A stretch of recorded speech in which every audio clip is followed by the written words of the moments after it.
Hello, I'm Kirk Havens, and I am the Director of the Center for Coastal Resources Management at the Virginia Institute of Marine Science, College of William and Mary.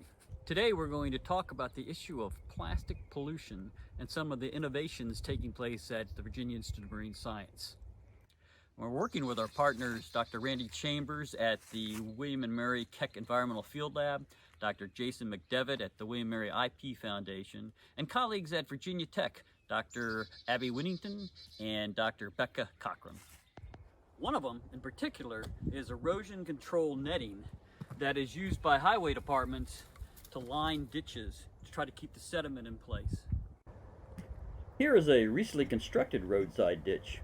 As you can see, the vegetation has been removed during construction, so the plastic netting is placed along the bottom and the sides of the ditch to keep the sediment from washing away and to allow the vegetation to regrow. The plastic netting does not degrade and remains behind even after the vegetation returns.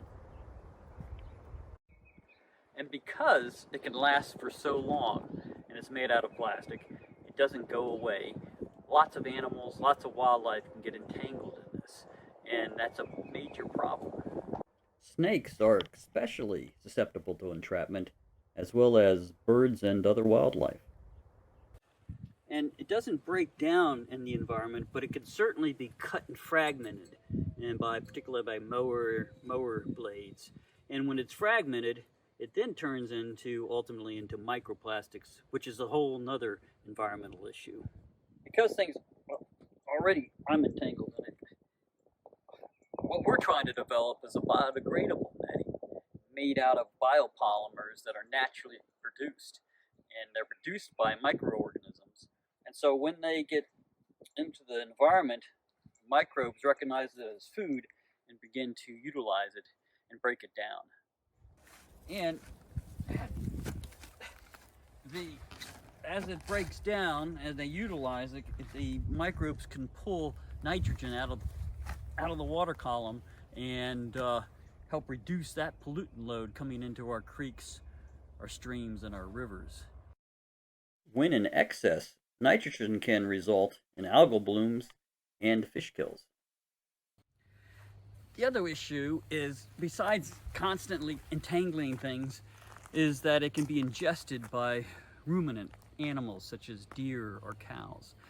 But the biopolymers we're working with, when ingested by ruminants, deer or cows, can actually be a benefit. And what we think can happen is that while they're digesting it, it can actually change the composition in the gut and reduce the amount of methane that's released from cows. So, and of course, methane is a pretty potent greenhouse gas. We're working with our colleagues at Virginia Tech on actually strengthening the mechanical properties of our biodegradable netting and looking at how it might be transformed in the digestive system of ruminants such as cows and deer. So stay tuned as we work on our biodegradable erosion control netting.